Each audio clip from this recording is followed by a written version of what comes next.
ছাত্রলীগের নেতা কর্মীরা কখনো নিজের স্বার্থে নিজেকে নিজেকে ধনী করে কখনো চলে না, নিঃস্বার্থভাবে কাজ করে। কারণ আজকের এই অডিটোরিয়ামে যারা উপস্থিত আছেন তাদের তো আমরা কখনো কোনো সময় কোনো অর্থনৈতিক সুবিধা দেই না, কিন্তু আপনাদের ভালোবাসার কারণে আপনারা আজকে বাংলাদেশ ছাত্রলীগ করেন। কারণ জাতির পিতা নিজ হাতে গড়া ছাত্র সংগঠন, তারই সুযোগ্য কন্যা জননেত্রী দেশরত্ন শেখ হাসিনার ভালোবাসার কাঙ্গাল হয়ে আমরা বাংলাদেশ ছাত্রলীগকে এগিয়ে নিয়ে যাব। আমি আমার বক্তব্য দীর্ঘায়িত করব না। সকলকে আগামীর বাংলাদেশ গড়ার প্রত্যয়ে জননেত্রী দেশরত্ন শেখ হাসিনার হাতকে শক্তিশালী করার জন্য, এদেশের বিএনপি জামাতের ষড়যন্ত্র রুখে দেওয়ার জন্য বাংলাদেশ ছাত্রলীগের প্রত্যেকটি নেতাকর্মী দিনরাত পরিশ্রম করে এগিয়ে যাবে। সকলকে ধন্যবাদ জানিয়ে আমি আমার বক্তব্য এখানেই শেষ করছি। জয় বাংলা, জয় বঙ্গবন্ধু। জয় বাংলা, জয় বাংলা, জয় বঙ্গবন্ধু। বাংলাদেশ ছাত্রলীগ নেতা মতে শেখ মুজিব, শিক্ষা শান্তি প্রগতি, ছাত্রলীগের মূলনীতি, শিক্ষা শান্তি প্রগতি প্রগতি, শেখ হাসিনার জন্য বাংলাদেশ ধন্য। আজকের এই দিনে পিতা তোমায় পরে মনে, এই লাল সবুজের পতাকায় পিতা তোমায় দেখা যায়। দিয়েছে তো রক্ত, এই রক্তের বন্যায় এই যোগ্য পিতার যোগ্য কন্যা এই মৃত্যুকে যে ভয় করে না, এই শুভ শুভ শুভ দিন, এই ছাত্রলীগের জন্মদিন, আজকে আমাদের খুশির দিন। এই জয় বাংলা, জয় বঙ্গবন্ধু। ধন্যবাদ।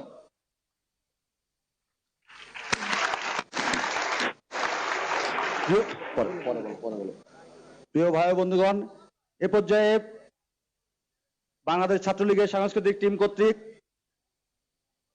বাংলাদেশ ছাত্রলীগের দলীয় সঙ্গীত পরিবেশন করা হবে এবং দলীয় সঙ্গীতের পরেই আমাদের, আপনারা জানেন যে আমরা বাংলাদেশ ছাত্রলীগের কেন্দ্রীয় কার্যালয়ে আমরা আমাদের যে মাতৃভূমি পাঠাগার আমরা স্থাপন করা হয়েছে, সেই মাতৃভূমি পাঠাগারে আপনারা জানেন যে আমাদের বাংলাদেশ ছাত্রলীগের পাঠাগার সম্পাদক সৈয়দ ইমাম বাকেরের নেতৃত্বে যেটা করা হয়েছে, এবং সেখানে বাংলাদেশ ছাত্রলীগের পিতা, জাতির পিতা বঙ্গবন্ধু শেখ মুজিবুর রহমানের লেখা সকল গ্রন্থ এবং বঙ্গবন্ধুকে নিয়ে যত ডকুমেন্টারি এবং বঙ্গবন্ধুর উপরে লেখা যত মূল্যায়ন গ্রন্থ এবং আমাদের প্রাণপ্রিয় নেত্রী জননেত্রী দেশরত্ন শেখ হাসিনার লেখা সকল বই এবং বাংলাদেশের ছাত্র সমাজের জন্য যে সকল ইতিহাস এবং ঐতিহাসিক দলিলপত্র আমাদের ছাত্র সমাজের প্রতি আমাদের প্রাণপ্রিয় নেত্রী যে খাতা এবং কলম এবং বই তুলে দিয়েছিলেন, তারই নির্দেশনা স্বরূপ আমরা যে পাঠাগার স্থাপন করেছি তার উদ্বোধন করবেন আমাদের মাননীয় প্রধানমন্ত্রী জননেত্রী দেশরত্ন শেখ হাসিনা। প্রিয় ভাই বন্ধুগণ, এ পর্যায়ে আমাদের দলীয় সঙ্গীত পরিবেশন করার জন্য আমাদের সাংস্কৃতিক টিমকে অনুরোধ জানাচ্ছি।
স্বদেশের আন্দোলনের মৃত্যুঞ্জয়ী নাম,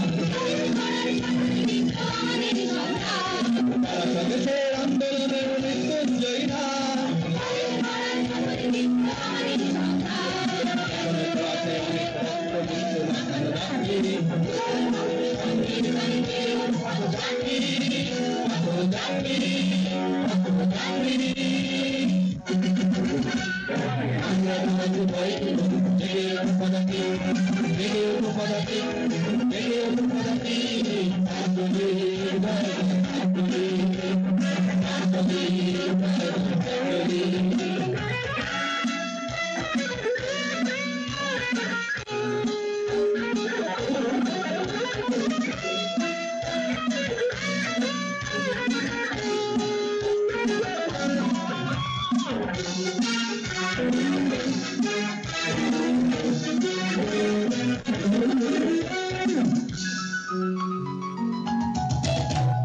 আমাদের প্রাণ সংগ্রামে গানে থেকে থাকা নাম,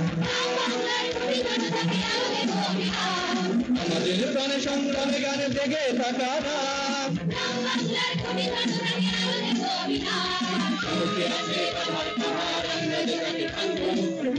দেশে আলোর সূর্য আমরা ফিরিয়ে আনবো, ফিরিয়ে আনবো, ফিরিয়ে আনবো। আমরা তো আছি ভাই কি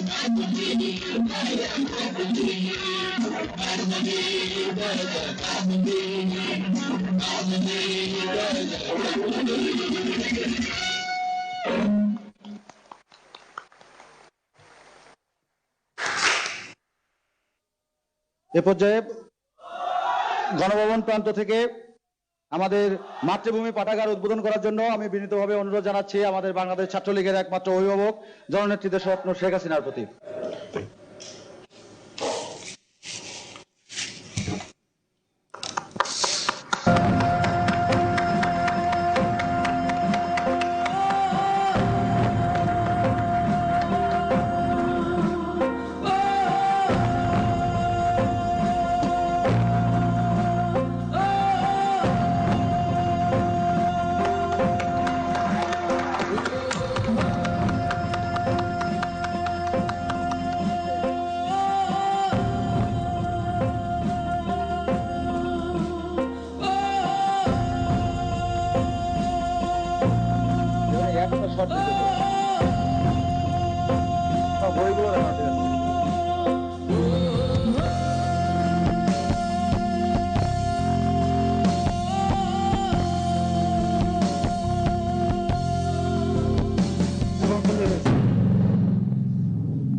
এ পর্যায়ে আজকের এই প্রতিষ্ঠা বার্ষিকী আলোচনা সভার সঞ্চালনার জন্য আহ্বান জানাচ্ছি বাংলাদেশ ছাত্রলীগ কেন্দ্রীয় নির্বাহী সংসদের বিপ্লবী সাধারণ সম্পাদক, ঢাকা বিশ্ববিদ্যালয়ের মেধাবী ছাত্র, বাংলাদেশ ছাত্রলীগের প্রত্যেকটি নেতাকর্মীর নয়নের মণি, বাংলাদেশ ছাত্রলীগের সংগ্রামী সাধারণ সম্পাদক জনাব লেখক ভট্টাচার্য।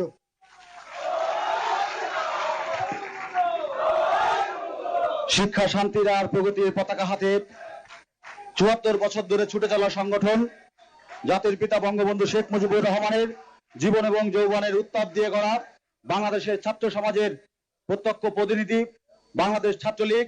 বাংলাদেশ ছাত্রলীগের ৭৪তম প্রতিষ্ঠা বার্ষিকী উপলক্ষে আয়োজিত আজকের এই আলোচনা সভার প্রধান অতিথি বাংলাদেশ ছাত্রলীগের একমাত্র অভিভাবক, গণতন্ত্রের মানুষ কন্যা, বিশ্ব শান্তির অগ্রদূত সারা বিশ্বের এই করোনা মহামারীর সময় যিনি উন্নত দেশগুলোকে পিছনে ফেলে বাংলাদেশকে একটি করোনা মোকাবেলার মডেল হিসেবে যিনি উপস্থাপন করেছেন, গণপ্রজাতন্ত্রী বাংলাদেশ সরকারের মাননীয় প্রধানমন্ত্রী জননেত্রী স্বপ্ন শেখ হাসিনা, এবং এখানে উপস্থিত সকলকেই বাংলাদেশ ছাত্রলীগের পক্ষ থেকে রক্তিম শুভেচ্ছা এবং অভিনন্দন জানাচ্ছি।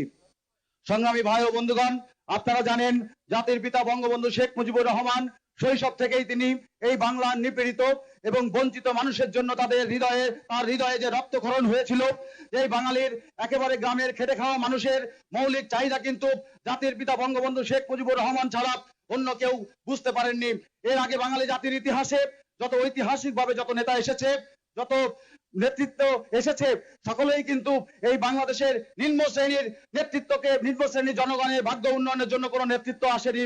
বাংলাদেশের মানুষের, এমনকি এই ভারতীয় উপমহাদেশের মানুষের ভাগ্যকে উন্নয়ন করার জন্য, ভাগ্যের পরিবর্তন করার জন্য 1947 সালে যখন দেশ বিভাগ হয়েছিল, আপনারা জানেন তখন কিন্তু এই উপমহাদেশের মানুষ স্বস্তির নিঃশ্বাস ফেলেছিল ব্রিটিশদেরকে বাংলাদেশ থেকে এবং এই উপমহাদেশ থেকে বিতাড়িত করে।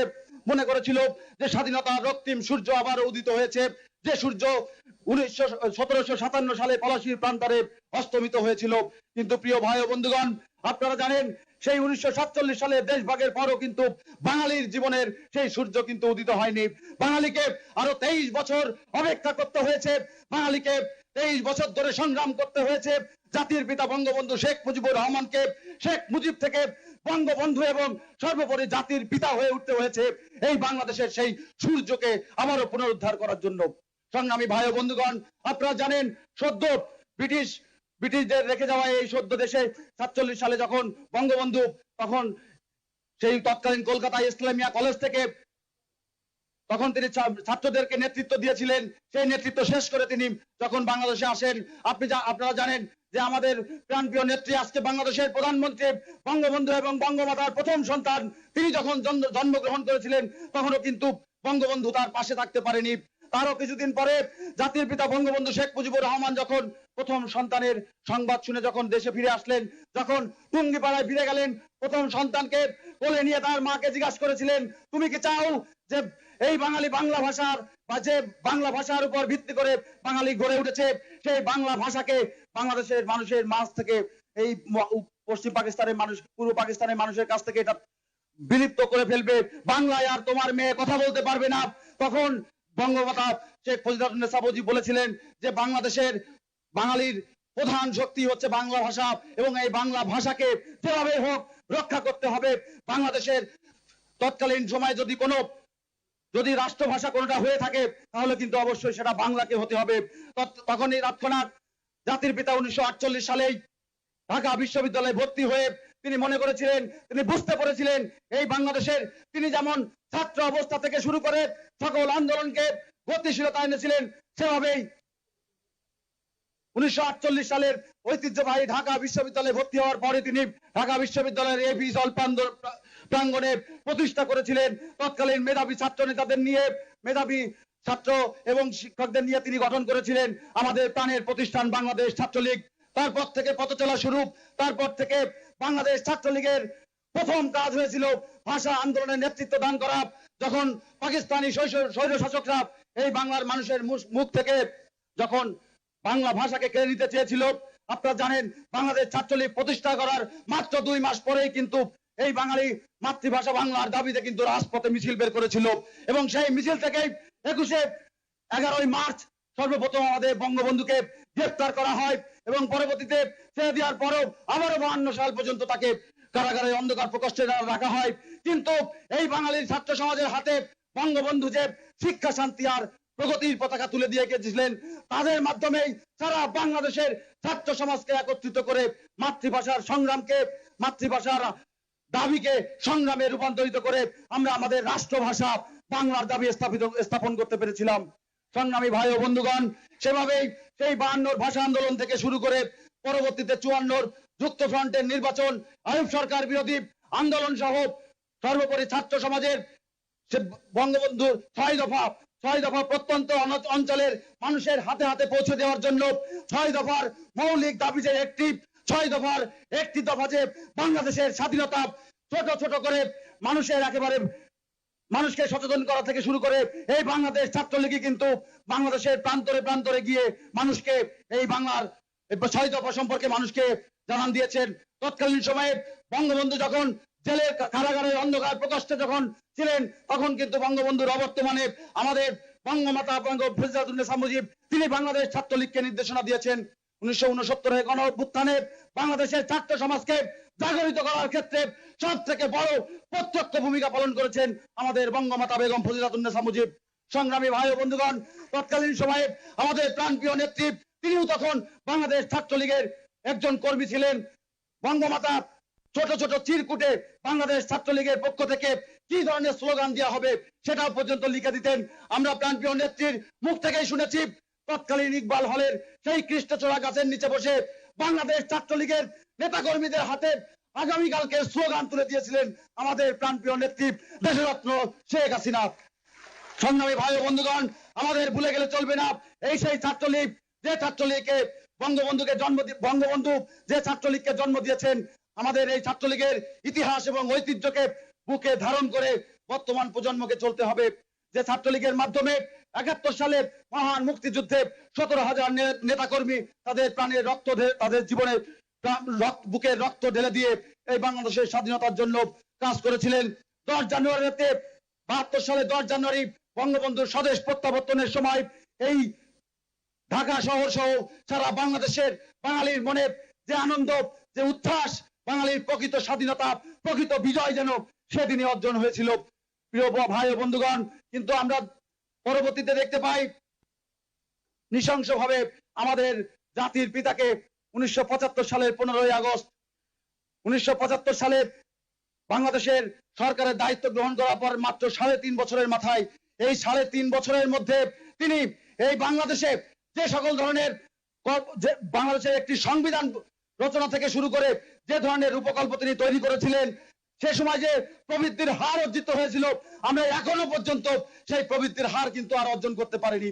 সেই বঙ্গবন্ধুকে, যিনি বাংলাদেশটাকে যুদ্ধ অপরাধীদেরকে রাজনীতি নিষিদ্ধ করা হয়েছিল, যাতে যারা 71-এর কুলাঙ্গারেরা যারা বাংলাদেশের নিরীহ মানুষকে বাড়ি থেকে ধরে এনে ওই পাকিস্তানি কারাগার পাকিস্তানি হায়নাদের হাতে তুলে দিয়েছে, বাংলাদেশের মানুষের মা বোনের সম্ভ্রম নিয়ে যারা ছিনিমিনি খেলেছে, ওই রাজাকার মানবাধিকার অপরাধী, সেই তাদেরকে কিন্তু বাংলাদেশের রাজনীতি থেকে বিতাড়িত করা হয়েছিল, তাদের রাজনীতি নিষিদ্ধ করা হয়েছিল। 1975 সালের 15ই আগস্ট যখন সেই বাঙালির সেই সূর্য আবারও মেঘে ঢেকে গিয়েছিল, বাঙালির আকাশে আবারও সেই অমানিসা নেমে এসেছিল, আমাদের জাতির পিতা বঙ্গবন্ধু শেখ মুজিবুর রহমানকে সপরিবারে হত্যার মাধ্যমে যে বিশ্বের ন্যাক্কারজনক ঘটনা, সারা বিশ্বের বুকে নতুন দেশ হিসেবে বাংলাদেশ সারা বিশ্বের বুকে যেভাবে পরিচিতি লাভ করেছিল, বঙ্গবন্ধুর জন্য সেই বঙ্গবন্ধুকে হত্যা করে বাঙালি জাতির কপালে লেগেছিল পিতৃ হত্যার লেবাস। বাঙালি জাতি সেদিন বেঈমানের জাতিতে পরিণত হয়েছিল। কিন্তু আমরা বলতে চাই, যে বাঙালি মনে প্রাণে বাঙালি, যে বাঙালি জাতীয়তাবাদে বিশ্বাস করে, যে বাঙালি বঙ্গবন্ধুর সমাজতন্ত্রে বিশ্বাস করে, যে বাঙালি বাংলাদেশের অসাম্প্রদায়িক চেতনাকে বিশ্বাস করে, সেই ধরনের কোন বাঙালির পক্ষে জাতির পিতাকে হত্যা করা সম্ভব নয়। যারা পাকিস্তানের পরাজিত শক্তি, তাদের ঔরজাত যারা সন্তান, তাদের এজেন্ডা নিয়ে বাংলাদেশে আবারও সেই পাকিস্তানি রাজনীতিকে যারা প্রতিষ্ঠা করতে চেয়েছিল, তারাই সেদিন সেই 15ই আগস্টের হত্যাকাণ্ড ঘটিয়েছিল। সংগ্রামী ভাই ও বন্ধুগণ, আমাদেরকে মনে রাখতে হবে, সেই 75 সাল থেকে 81 সাল পর্যন্ত সময়ে আবারও কিন্তু বাংলাদেশ ছাত্রলীগ এতিম হয়ে গিয়েছিল। আপনারা জানেন যে শুধু বাঙালি নয়, সেদিন বঙ্গবন্ধুর 2 সন্তান, শুধুমাত্র জননেত্রী দেশরত্ন শেখ হাসিনা এবং শেখ রেহানা আপা সেদিন দেশের বাইরে থাকার কারণে তিনি বেঁচে গিয়েছিলেন। সেদিন যেভাবে তারা এতিম হয়েছিল, বাংলাদেশ ছাত্রলীগও কিন্তু সেভাবেই সেদিন এতিম হয়েছিল। বাংলাদেশ ছাত্রলীগকে দেখভালের জন্য, বাংলাদেশ ছাত্রলীগের খবর রাখার জন্য কিন্তু তখন কেউ ছিল না। জাতির পিতা হত্যার পর সর্বপ্রথম রাজপথে বাংলাদেশ ছাত্রলীগের নেতৃত্বে আন্দোলন গড়ে উঠেছিল। এবং আজকে যারা আমাদের বিশেষ অতিথি হিসেবে বাংলাদেশ ছাত্রলীগের সাবেক সভাপতি, সাধারণ সম্পাদক আছেন, তৎকালীন সময় তারা এই ছাত্রলীগকে সাথে নিয়েই তারা দুর্বার আন্দোলন গড়ে তুলেছিলেন। কিন্তু বাঙালির সেই স্বাধীনতার স্বাদ, সেই এতিম ছাত্রলীগের ভার কিন্তু কেউ নিতে পারেনি। 1981 সালে আবারও যখন সূর্যের উপর থেকে মেঘ সরে গিয়ে যেভাবে 10 জানুয়ারিতে যেভাবে বঙ্গবন্ধু ফিরে আসলে বাঙালি জাতি প্রাণ ফিরে পেয়েছিল 1981 সালে বাংলাদেশ ছাত্রলীগেরই দাবির প্রেক্ষিতে, সেভাবে আমাদের প্রাণপ্রিয় নেত্রী, আমাদের অভিভাবক জননেত্রী ছাত্র শেখ হাসিনা 17 মে এই বাংলার মাটিতে আবার ফিরে এসেছিল এবং সেদিনই প্রাণের প্রাণের নেত্রীকে কাছে পেয়ে বঙ্গবন্ধুর রক্তের প্রকৃত উত্তরসূরিকে হাতে পেয়ে সেদিন বঙ্গবন্ধুর আদর্শের উত্তরসূরিকে হাতে পেয়ে আবারও উজ্জীবিত হয়েছিল বাংলাদেশ ছাত্রলীগ। তারপর থেকে আবারও বাংলাদেশ ছাত্রলীগের সংগ্রাম এবং লড়াইয়ের ইতিহাস। যারা বাংলাদেশের রাজনীতিকে ওই ক্যান্টনমেন্ট থেকে পরিচালিত করতে চেয়েছিল তাদেরকে আবারও দাঁত ভাঙা জবাব দিয়ে এই বাংলাদেশ থেকে স্বৈর শাসকদের বিতাড়িত করে বাংলাদেশের গণতন্ত্রকে পুনরুদ্ধার করা হয়েছে। সংগ্রামী ভাই ও বন্ধুগণ, তারপরেও কিন্তু সেই পাকিস্তানি প্রেতাত্মারা কিন্তু তাদের সেই কর্মকাণ্ড কিন্তু এখনো পর্যন্ত তারা থামায়নি। আজকে 2021 সাল 2020 সাল এই যে কোভিড মহামারীর সময় এখানে কিন্তু আমরা সব থেকে গুরুত্বপূর্ণ অবদান কিন্তু বাংলাদেশ ছাত্রলীগ রেখেছে। আপনারা দেখবেন আমাদের প্রাণপ্রিয় নেত্রী কিন্তু এর আগেও আমাদেরকে বলেছিলেন ধান কেটে কৃষকের বাড়িতে তুলে দিতে, সাধারণ মানুষের পাশে দাঁড়াতে, নিজের জীবনকে উপেক্ষা করে সারা বাংলাদেশের ছাত্রলীগ মানুষের পাশে দাঁড়িয়েছে। বাংলাদেশের প্রত্যেকটি অঞ্চলে যখন এই করোনা মহামারী মোকাবেলা করার জন্য প্রকৃত কি পদ্ধতি, কিভাবে এটা প্রতিরোধ করা যায়, কিভাবে এটাকে আক্রান্ত হয়, এই জ্ঞান যখন মানুষের ছিল না, তখন কিন্তু আমরা বাংলাদেশ ছাত্রলীগের নেতৃত্বে মধুর ক্যান্টিনে বসে আমরা হ্যান্ড স্যানিটাইজার নিজেরা তৈরি করে, মাস্ক নিজেরা গার্মেন্টস থেকে তৈরি করে এনে আমরা সাধারণ মানুষের মাঝে বিলি করেছি। যখন 1000 মাস্ক নিয়ে সারা ঢাকা শহরে আমরা ঘুরে বেরিয়েছি, কিন্তু 1000টি মানুষ আমরা রাস্তায় খুঁজে পাইনি। আমরা সেই পরিস্থিতি থেকে আজকে যখন হাজার হাজার ছাত্রলীগের নেতা কর্মীদের স্লোগান এবং মিছিলে আনন্দ শোভাযাত্রা নিয়ে যখন বের হয়, তখনও দেখি যে তখন যাদেরকে খুঁজে পাইনি তারাই এসে এখন আবার উপদেশমূলক কথা বলে।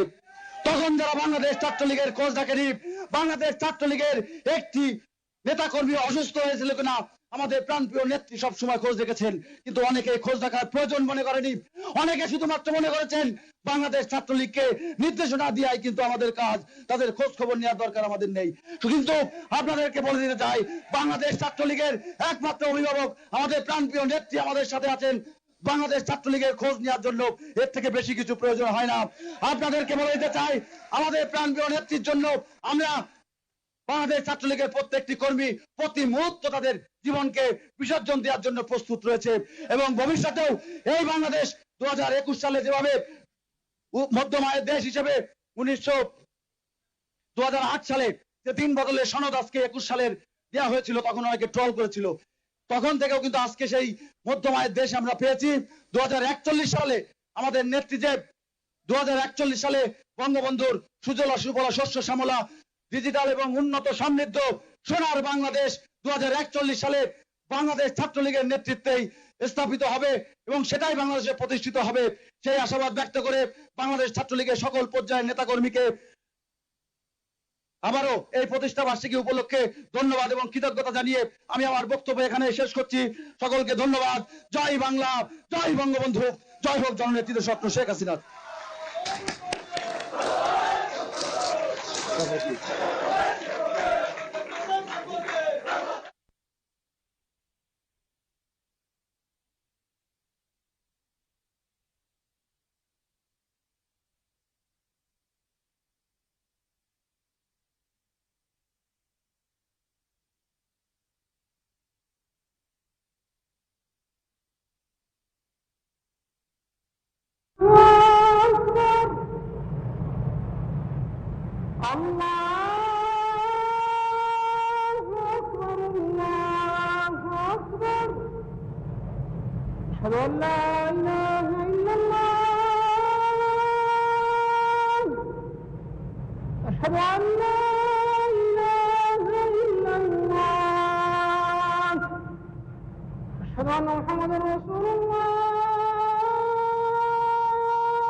الله أكبر الله أكبر لا إله إلا الله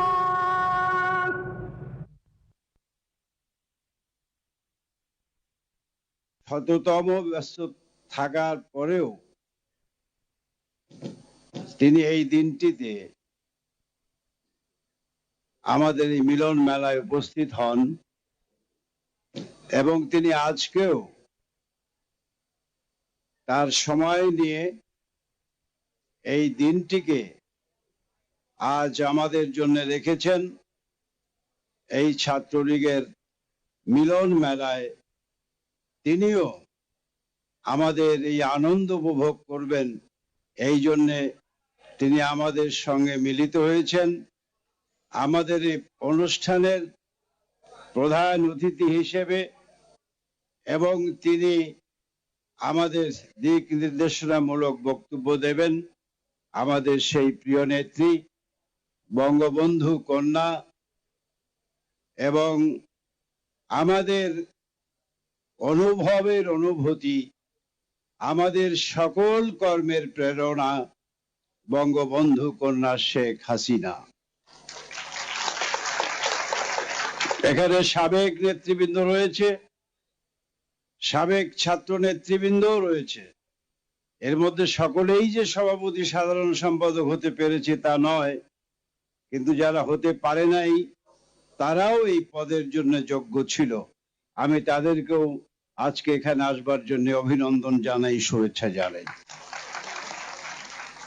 প্রিয় বন্ধুগণ, আজকে যিনি আমাদের প্রধান অতিথি, আমরা তাকে প্রধানমন্ত্রী হিসেবে দেখে যতটা না স্বাচ্ছন্দ্য বোধ করি, আমাদের এই সংসারের অভিভাবক, আমাদের এই সংসারের বড় বোন, আমাদের প্রিয় আপা, বাবা মা হারানো সংসারের যিনি অভিভাবক। আমরা বাবা হারিয়েছি ৭৫-এ, মা হারিয়েছি ৭৫-এ, আর একমাত্র সেই অভাব পূরণ করছেন আমাদেরই প্রিয় আপা বঙ্গবন্ধু কন্যা শেখ হাসিনা।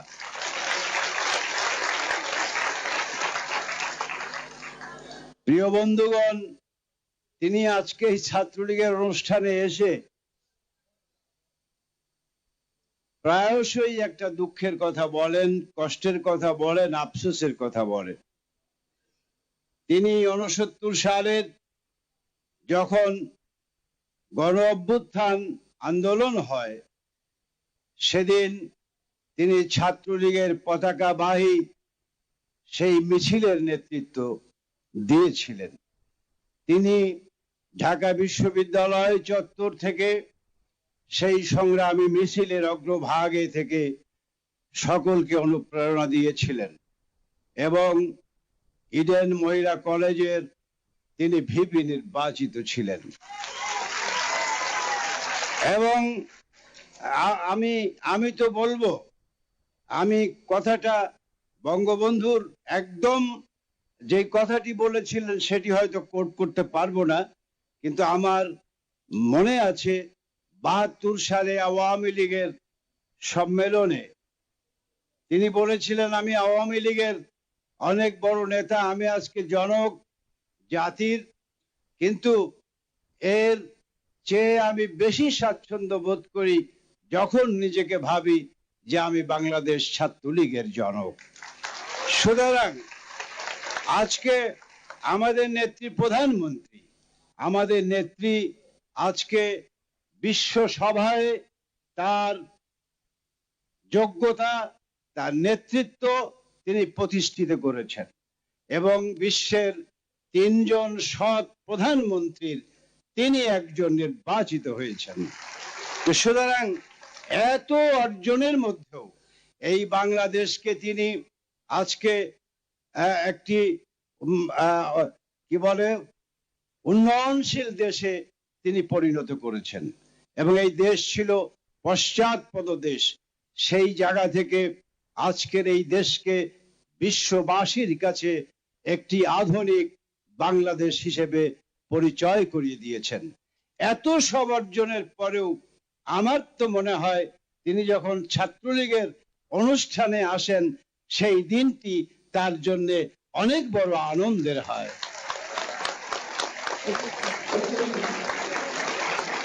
সুতরাং আমি মনে করি যে এই জায়গায় আজকে কঠিন কোনো কথা বলবো না, কঠিন কোনো বক্তৃতা করব না। আমাদের প্রিয় নেত্রী যেই আফসোসের কথাটি বলেছিলেন যে তখনকার যেই ছাত্র নেতৃত্ব ছিল তাকে কিন্তু নেতা বানায় নাই, কেন্দ্রীয় নেতা বানায় নাই। তো আমি বলি যদি থাকে নসিবে আপনি আপনি আসিবে।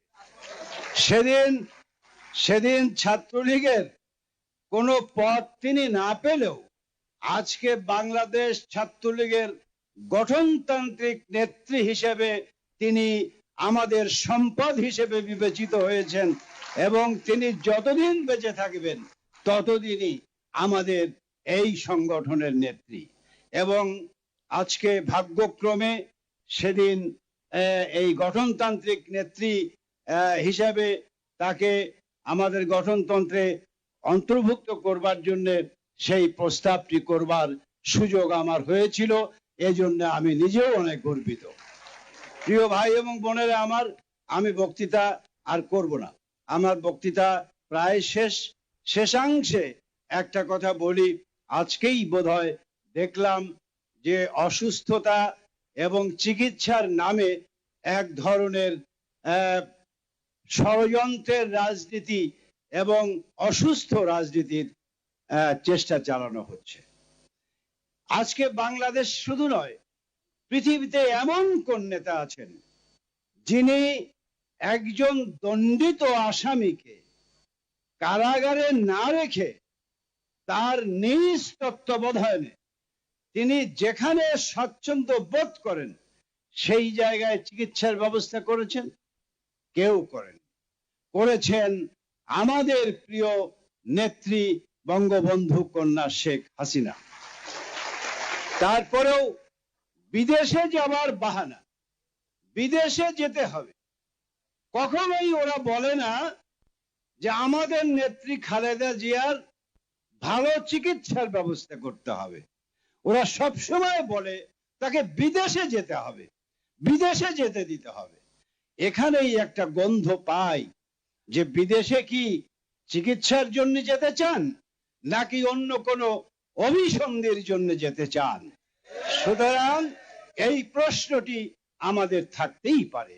সুতরাং তাদেরকে বলবো আপনাদের আরো উন্নত চিকিৎসার প্রয়োজন হলে বাংলাদেশে সেই ব্যবস্থা আছে, সেই জায়গায় যদি আবারও মাননীয় প্রধানমন্ত্রীর কোনো সাহায্য লাগে তিনি নিশ্চয়ই তা করবেন, কিন্তু বিদেশে গিয়ে কোনো ষড়যন্ত্রের অন্ধকারের গলিপথ খুঁজবার চেষ্টা করবেন না। সেই চেষ্টা আমরা প্রতিহত করব, সেই চেষ্টায় আমরা বাধা দেব। প্রিয় ভাই এবং বোনেরা আমার, আমি সর্বশেষ কথাটি বলতে চাই যে আজকে বাংলাদেশ ছাত্রলীগ 48 সালের জন্মলগ্ন থেকে এই অবধি সকল সংগ্রাম, সকল সংকটকে মোকাবেলা করেছে। আজকে অনেকে ষড়যন্ত্রের কথা বলেন, কিন্তু মাননীয় নেত্রী আপনাকে আমি একটা কথা বলি যে আপনার বিরুদ্ধে ষড়যন্ত্র নানা ধরনের হয়েছে এবং আমার মনে হয় যে ষড়যন্ত্রের আর সংজ্ঞা ওরা খুঁজে পাইতেছে না যে কোন সংজ্ঞায় আবার তার বিরুদ্ধে ষড়যন্ত্র করবে। কারাগারে নেছে এই ছবির মুজিব না আদর্শের মুজিব, রক্তের উত্তরাধিকার না আদর্শের উত্তরাধিকার, এই অনাহুত বিতর্কে তাকে পরীক্ষায় ফেলেছে। সেই পরীক্ষায় ইনশাল্লাহ তিনি পাশ করেছেন। আবার তাকে কারাগারে নিয়েছে এরশাদ, নির্যাতনের শিকার হয়েছেন খালেদার আমলে। সর্বশেষ গ্রেনেড হামলা না, গ্রেনেড হামলা পরিচালনা করা হয়েছিল, একমাত্র প্রাইম টার্গেট ছিলেন তিনি, তাকে হত্যা করবার জন্য। তারপরেও আল্লাহর রহমত, রাখে আল্লাহ মারেকে, আল্লাহ তাকে রক্ষা করেছে। 111 আর এক কায়দার ষড়যন্ত্র, নানা কথাবার্তা বলে মাননীয় নেত্রীকে, আমাদের প্রিয় নেত্রীকে সেদিন কারাগারে নেওয়া হয়েছিল, নির্জন কারাগারে। কোনো কোনো একজন কারাবন্দীর বিন্দুমাত্র সুযোগ সেদিন ছিল না। এমনকি বিনা ওষুধে তাকে মারবার ষড়যন্ত্র হয়েছিল। কিন্তু স্বস্তির জায়গা এখানেই, মাননীয় নেত্রী মাত্র 48 ঘন্টার ব্যবধানে 25 লক্ষ স্বাক্ষর সেদিন সংগ্রহীত হয়েছিল আপনার মুক্তির জন্য। এবং এই বাংলাদেশ ছাত্রলীগের প্রতিটি সন্তানেরা, ছেলেরা সেদিন জনমত গঠন করেছিল। এবং আমার মনে আছে 17ই সেপ্টেম্বরে যেদিন প্রথম আপনার গ্রেপ্তার হওয়ার পরে একটি সভা হয় আওয়ামী লীগের, সেই সভায় দাঁড়িয়ে যখন আপনার মুক্তির কথা বলেছিলাম, সেদিন সেই ইঞ্জিনিয়ার্স ইনস্টিটিউটের সমগ্র জনতা উত্তাল তরঙ্গে ফেটে পড়েছিল এবং তারা মুক্তির মিছিলে সেদিন শরিক হয়েছিল। সুতরাং যত ষড়যন্ত্রই হোক, বাংলাদেশ ছাত্রলীগের, আওয়ামী লীগের কথা আমি নাই বা বলি, অন্য সংগঠনের কথা নাই বা বলি, কারণ আমাদের সকলেরই জন্মের শিকড় হলো এই বাংলাদেশ ছাত্রলীগ। সুতরাং বাংলাদেশ ছাত্রলীগের প্রতিটি নেতা কর্মীকে বলি, আপনাদের জীবন থাকতে আমাদের নেত্রী, আমাদের বোন, আমাদের আপা, তার বিরুদ্ধে কোন ষড়যন্ত্র আমরা বরদাস্ত করব না। এই সভাটি হবে আজকের শপথ। এই কথা বলে আপনাদের সকলকে ধন্যবাদ জানিয়ে আমার বক্তব্য আমি শেষ করছি। জয় বাংলা, জয় বঙ্গবন্ধু, জয় হোক আপনাদের সকলের। খোদা হাফেজ।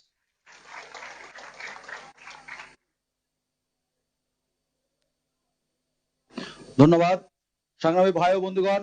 এই পর্যায়ে আমাদের সকল প্রতীক্ষার অবসান ঘটিয়ে আমাদের মাঝে এই পর্যায়ে বক্তব্য নিয়ে আসবেন আমাদের আজকের এই অনুষ্ঠানের প্রধান অতিথি, গণপ্রজাতন্ত্রী বাংলাদেশ সরকারের মাননীয় প্রধানমন্ত্রী, বাংলাদেশ ছাত্রলীগের একমাত্র অভিভাবক, গণতন্ত্রের মানুষ কন্যা, মানবতার জননী, দেশরত্ন জননেত্রী শেখ হাসিনা এমপি।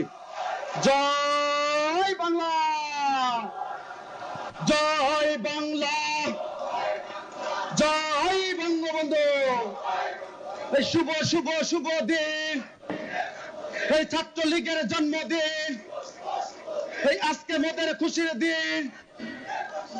আজকের এই দিনে পিতা তোমায় পড়ে মনে, শেখ শেখ শেখ মুজিব, লাউ লাউ লা সালাম।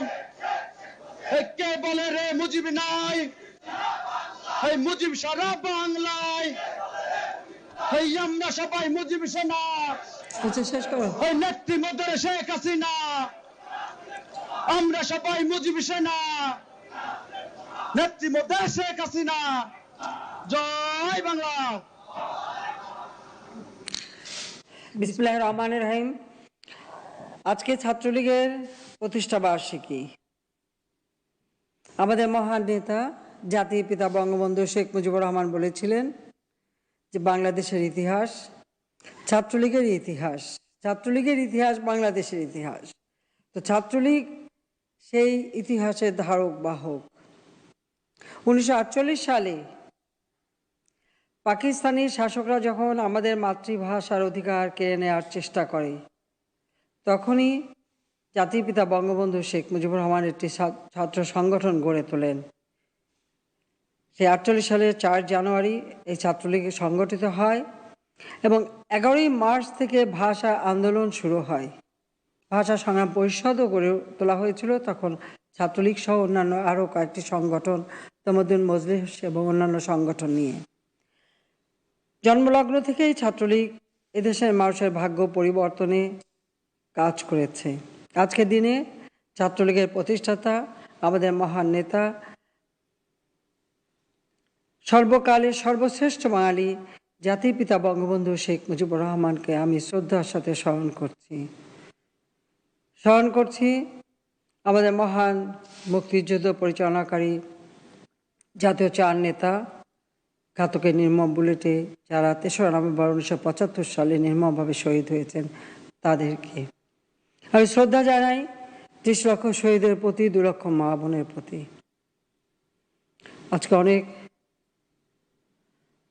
মর্মবেদনার সাথে স্মরণ করছি 75 15ই আগস্ট ঘাতকের নির্মম বুলেট কেড়ে নিয়েছিল বাংলাদেশের রাষ্ট্রপতি জাতির জনক বঙ্গবন্ধু শেখ মুজিবুর রহমানকে, কেড়ে নিয়েছিল আমার মা বেগম ফজিলাতুন্নেসা মুজিবকে, আমার ছোট 3 ভাই ছাত্রনেতা, মুক্তিযোদ্ধা ক্যাপ্টেন শেখ কামাল এবং কামালের নবপরিণীতা স্ত্রী সুলতানা কামালকে, আমার আর এক ছোট ভাই ঢাকা কলেজের ছাত্র, পরবর্তী সেন্ডহার্স থেকে মিলিটারি ট্রেনিং নিয়ে বাংলাদেশ সেনাবাহিনীতে যোগদান করেছিল এবং মুক্তিযুদ্ধে অংশগ্রহণ করেছিল মুক্তিযোদ্ধা শেখ জামাল, লেফটেন্যান্ট শেখ জামাল। আমার ছোট্ট ভাই 10 বছরের রাসেল, এই শিশুটিরও আকাঙ্ক্ষা ছিল সেনাবাহিনীর একজন অফিসার হবে। সেই ছোট্ট শিশুটিও ঘাতকের হাত থেকে রেহাই পায়নি। আমার একমাত্র চাচা শেখ আবু নাসের, তিনি মুক্তিযোদ্ধা। একই সাথে আমার বাবার মিলিটারি সেক্রেটারি ব্রিগেডিয়ার জামিল এবং পুলিশের এএসপি হাসিবুর রহমান সহ আমাদের অন্যান্য পরিবারের সদস্যরা বিভিন্ন বাড়িতে আক্রমণ করে হত্যা করা হয়েছে, তাদেরকে আমি স্মরণ করি।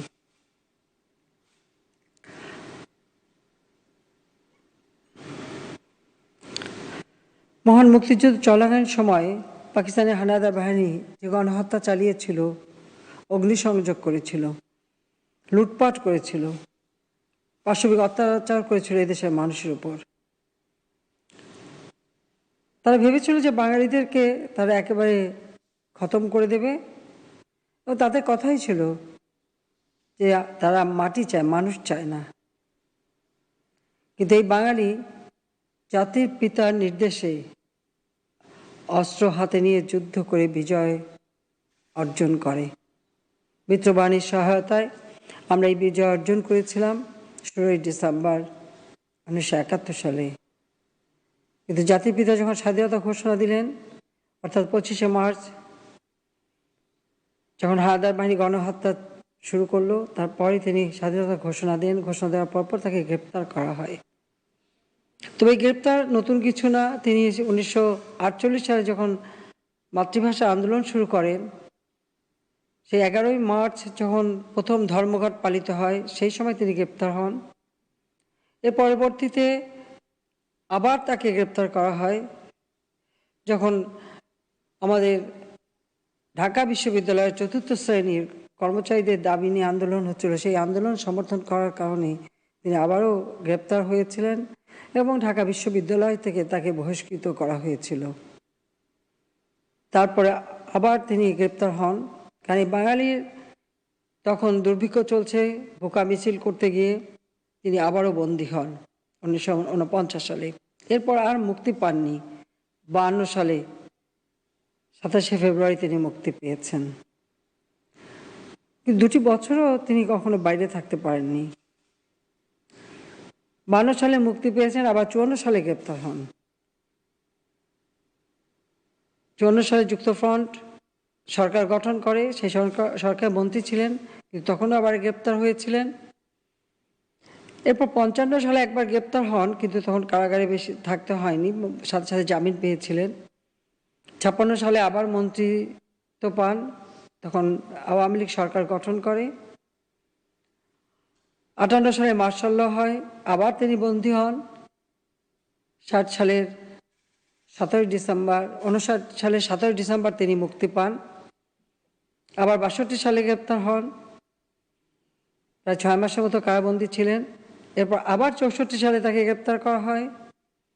তারপর 66 সালে যখন তিনি 6 দফা দিলেন, তখন যে গ্রেপ্তার করা হলো কারাগারে নেওয়ার পরে, এরপর আবার 68 সালের জানুয়ারি মাসে 18 তারিখে ঢাকা কেন্দ্রীয় কারাগার থেকে তাকে বন্দি করে ক্যান্টনমেন্টে নিয়ে রাষ্ট্রদ্রোহী মামলা দেওয়া হয়, যে মামলা আগরতলা ষড়যন্ত্র মামলা হিসেবেই পরিচিতি লাভ করে। বাংলাদেশের সকল সংগ্রামের ইতিহাসের সাথে ছাত্রলীগ জড়িত। সে 48 সালের ভাষা আন্দোলন থেকে শুরু করে যুক্তফ্রন্ট নির্বাচন থেকে শুরু করে প্রতিটি সংগ্রামে ছাত্রলীগ অগ্রণী ভূমিকা পালন করেছে। 62 শিক্ষা আন্দোলন থেকে শুরু করে প্রতিটি আন্দোলন অগ্রগামী ছিল ছাত্রলীগ। 66 সালে 6 দফা দেওয়ার পর এই 6 দফা অতি অল্প সময়ের মধ্যে মানুষের কাছে তাদের মুক্তির সনদ হিসেবেই এদেশের জনগণ গ্রহণ করেছিল, মানুষের কাছে গ্রহণযোগ্যতা অর্জন করেছিল। এর পিছনে কিন্তু ছাত্রলীগ বিরাট ভূমিকা রেখেছে। কিন্তু যখন মার্শাল হল 58 সালে, তারপর যখন বঙ্গবন্ধু শেখ মুজিব কারাগার থেকে মুক্তি পেলেন 59 সালের 7 ডিসেম্বর, তারপর থেকেই তিনি সারা বাংলাদেশে স্বাধীনতার জন্য একটা নিউক্লিয়াস ফর্ম করেন। প্রতিটি জেলা এবং থানায় 3 সদস্য বিশিষ্ট কমিটি, সেটা কিন্তু ছাত্রলীগের দ্বারা, ছাত্রলীগের নেতৃত্বে, ছাত্রলীগকে দিয়েই তিনি সেটা করেছিলেন।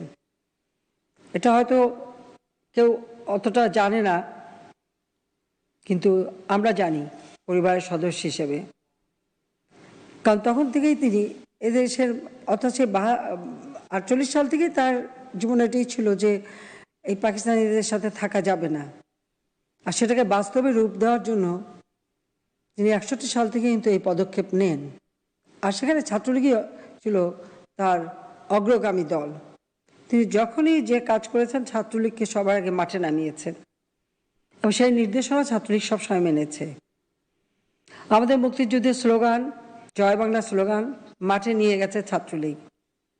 আমাদের জাতীয় পতাকা, এই পতাকা ডিজাইন করে ছাত্রলীগকেই নির্দেশ দেওয়া হয়েছিল যে পতাকা ডিজাইন করে এটাকে তৈরি রাখা। আর সবচেয়ে বড় কথা যে যখনই তিনি কারাগারে বন্দী হতেন, তখন ছাত্রলীগের দায়িত্ব কিন্তু আমার মা নিজের হাতে নিতেন। ছাত্রলীগের সম্মেলন, ছাত্রলীগ সংগঠন গড়ে তোলা, ছাত্রলীগের সব রকম সহায়তা করা, নির্দেশনা দেওয়া, সেগুলি কিন্তু আমার মা করতেন। অনেক সময় আমার মা, যেহেতু আমাদের বাড়িতে সবসময় গোয়েন্দা সংস্থা, সবসময় গোয়েন্দা সংস্থার একটা উপস্থিতি ছিল, আমার মা নিজেকে অন্যভাবে একটা, যেটা বলা যায় যে একটু ডিসগাইজে তিনি ছাত্রলীগের নেতাদের সাথে দেখা করতে যেতেন। যেমন আজিমপুরে আমাদের আত্মীয়র বাসা ছিল, সেই বাড়িতে প্রায় ছাত্রলীগের নেতাদের সাথে মা বৈঠক করে তাদের নির্দেশনা দিতেন। অনেক সময় তিনি নিজে গাড়ি করে পলাশী মোড়ে যেয়ে দাঁড়াতেন, তখন ইকবাল হল, এখন জহুরুল হক হল, সেখান থেকে ছাত্র নেতারা আসতো, তার নির্দেশনা নিয়ে যেত। আর বেশিরভাগ সময় আমি সেই নির্দেশনাগুলি সরাসরি এসে ছাত্রলীগের নেতাদের পৌঁছে দিতাম।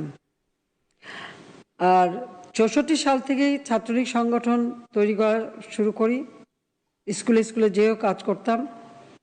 এরপর যখন কলেজে ঢুকি তখন ছাত্রলীগ সংগঠন করি এবং 66 সালে ইলেকশন করে ছাত্রলীগের পক্ষ থেকে আমাকে প্রার্থী করা হয়। এটা ইডেন ইন্টারমিডিয়েট কলেজ বলা হতো তখন, কারণ ইডেন কলেজটা ছিল আজিমপুরে, আমাদেরটা ছিল বক্সিবাজারে। তখনই সে বছর এটা দুটো ভাগ হয়ে যায়, এটা ইডেন ইন্টারমিডিয়েট আর ইডেন ডিগ্রি এভাবেই বলা হতো। পরে ওটা ইন্টারমিডিয়েট কলেজ হিসেবেই নামকরণ হয়, এরপর ওটা বদরুন্নিসা কলেজ হিসেবে নাম হয়েছে এখন। সেই কলেজে আমি ভিপি ছিলাম, কাজে ঠিক ইডেন কলেজ না, ইডেন ইন্টারমিডিয়েট গার্লস কলেজে ভিপি ছিলাম।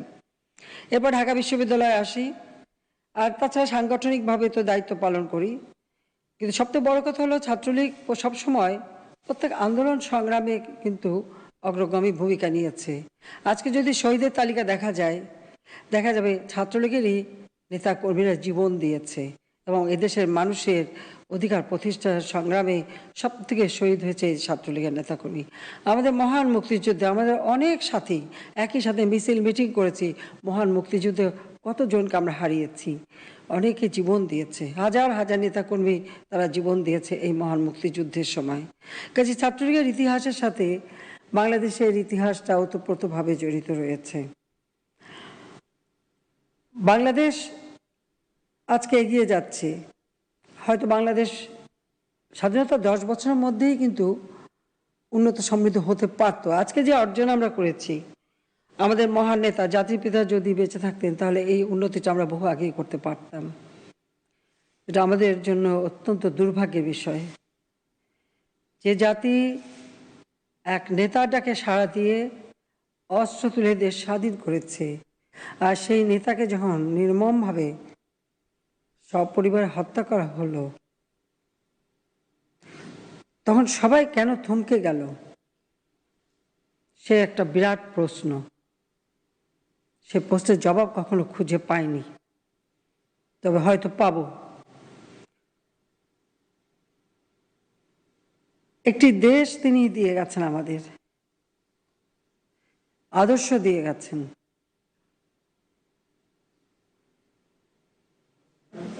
যে আদর্শ নিয়ে একটি জাতি বিশ্ব দরবারে মাথা উঁচু করে দাঁড়াতে পারে। কিন্তু ৭৫-১৫ই আগস্ট ঘাতকের বুলেট শুধু জাতির পিতাকেই কেড়ে নেয়নি, সে স্বাধীনতার চেতনা এবং আদর্শকেও বুলেট বিদ্ধ করেছিল, ধ্বংস করে দিয়েছিল। স্বাধীনতার পর যে ৯ মাসের মধ্যেই একটা সংবিধান তিনি আমাদের উপহার দেন, সেই সংবিধানটাকেও সংবিধানের খোঁচা ক্ষত বিক্ষত করা হয়েছিল, আদর্শকে চিরদিনের জন্য বঞ্চিত করার জন্য। ২১ বছর পর যখন আমরা সরকারে আসি, তখন থেকে আমাদের চেষ্টা ছিল জাতিপিতা সেই আদর্শ নিয়েই বাংলাদেশকে গড়ে তোলা। কারণ মাত্র ৩.৫ বছরের যুদ্ধ বিধ্বস্ত দেশকে গড়ে তুলে একটি দেশকে তিনি স্বল্পোন্নত দেশের স্বীকৃতি অর্জন করেছিলেন জাতিসংঘ কর্তৃক। এটা একটা অসাধ্য সাধন তিনি করে যান, যেটা পৃথিবীর কোনো দেশের কোনো নেতা কখনো করতে পারেনি, সেটা জাতির পিতা বঙ্গবন্ধু করে দেখিয়েছিলেন। বোধহয় এত দ্রুত একটা বিধ্বস্ত দেশকে গড়ে তুলবেন, যারা স্বাধীনতা বিরোধী চক্র বা মহান মুক্তিযুদ্ধে যে সমস্ত বড় দেশ আমাদের স্বাধীনতাকে সমর্থন করেনি, বরং ওই ঘাতক পাকিস্তানিদের শাসন সহযোগী ছিল, তারা এটা মেনে নিতে পারেনি বাংলাদেশের অভ্যুত্থান। সেই প্রতিশোধটা নিয়েছিল তারা বঙ্গবন্ধু শেখ মুজিবকে হত্যা করে। তাদের পরাজয়ের প্রতিশোধ এটাই তারা গ্রহণ করেছিল, এটাই তারা নিয়েছিল, সেই জিঘাংসা চরিতার্থ করেছিল।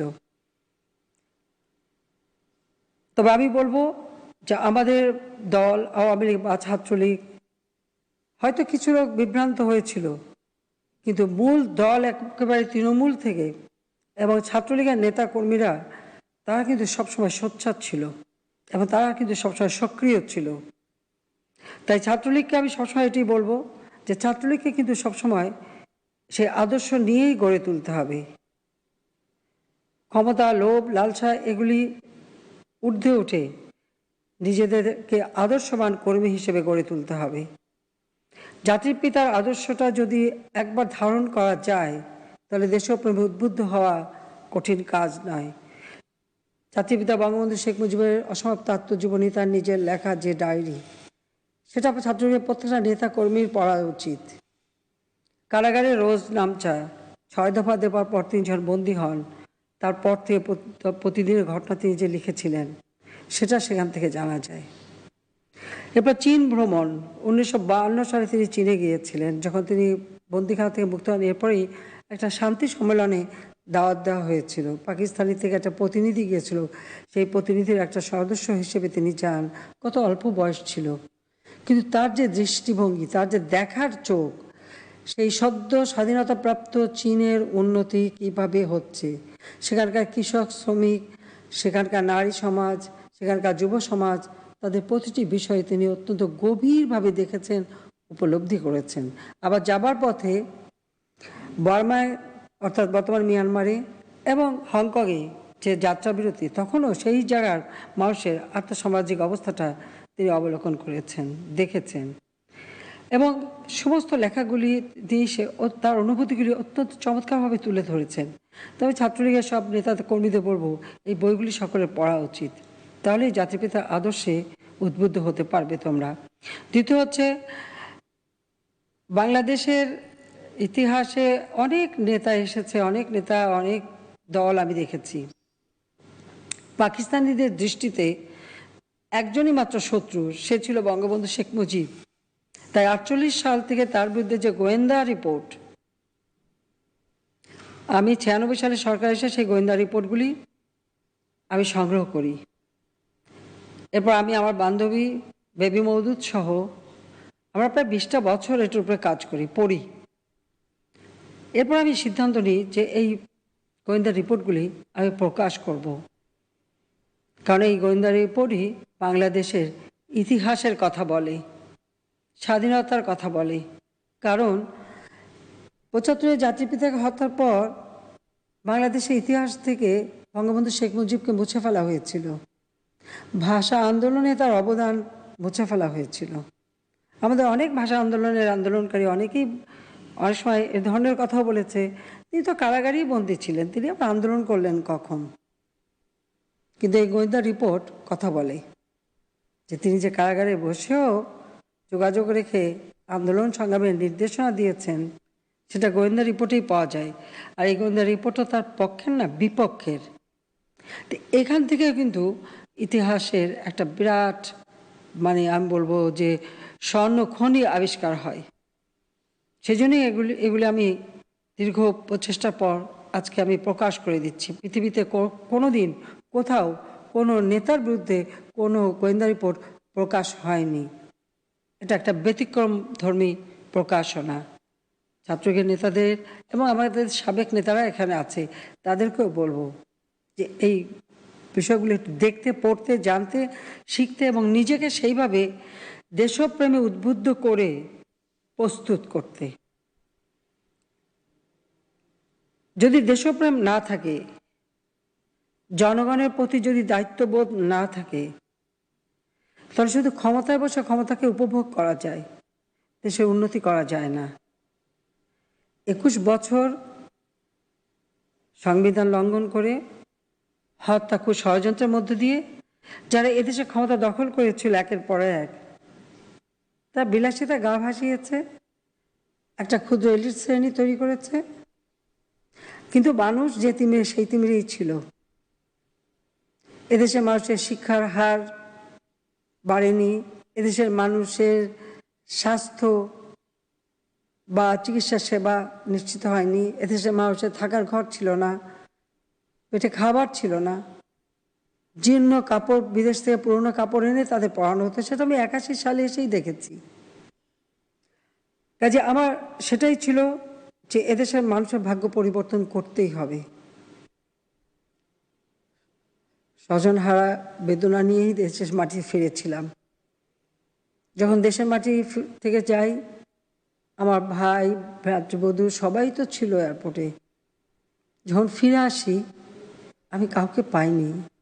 হ্যাঁ, অবশ্যই আমার চোখ খুঁজে বেরিয়েছে, কিন্তু আমি পেয়েছিলাম হাজার হাজার মানুষ আর বনানী কবরস্থানের সারি সারি কবর। তারপরেও শোকে ভেঙে পড়িনি। জানি না, আল্লাহ রাব্বুল আমিন একটা শক্তি দিয়েছিল। আর আমার সৌভাগ্য যে আমার সাথে আমার ছোট বোন, যদিও আমার 10 বছর ছোট, কিন্তু ও আমার সাথে ছিল। সে আমার বড় একটা শক্তি। আর তখন থেকে এসেই এদেশের মানুষের ভাগ্য পরিবর্তনে কী করণীয় তা সেই লক্ষ্য স্থির করেই আমার পথ চলা। ক্ষমতার লোভে যেমন তেমনভাবে ক্ষমতায় যাওয়ার চিন্তা আমি কখনো করিনি, বা পদের লোভ আমার ছিল না। আওয়ামী লীগ আমার অবর্তমানে আমাকে সভাপতি নির্বাচিত করেছিল, সেখানে আমার শর্ত ছিল যে কাউন্সিলের একটি মানুষও যদি কোনোদিন আপত্তি করে আমি থাকবো না আওয়ামী লীগের সভাপতি। বাংলাদেশের আমি যদি আওয়ামী লীগের ইতিহাস দেখি, তাহলে আমি একটা জিনিস সবসময় লক্ষ্য করেছি যে দলে তৃণমূলের নেতাকর্মীরা কখনো ভুল করে না। হয়তো উপরে কিছু নেতারা বিভ্রান্ত হন বা ক্ষমতার লোভে পড়ে যান, কিন্তু আমার তৃণমূলের নেতাকর্মীরা কোনোদিন ভুল করে না। সেটা সেই 66 সালে 6 দফা দেওয়ার পরেও আমি দেখেছি,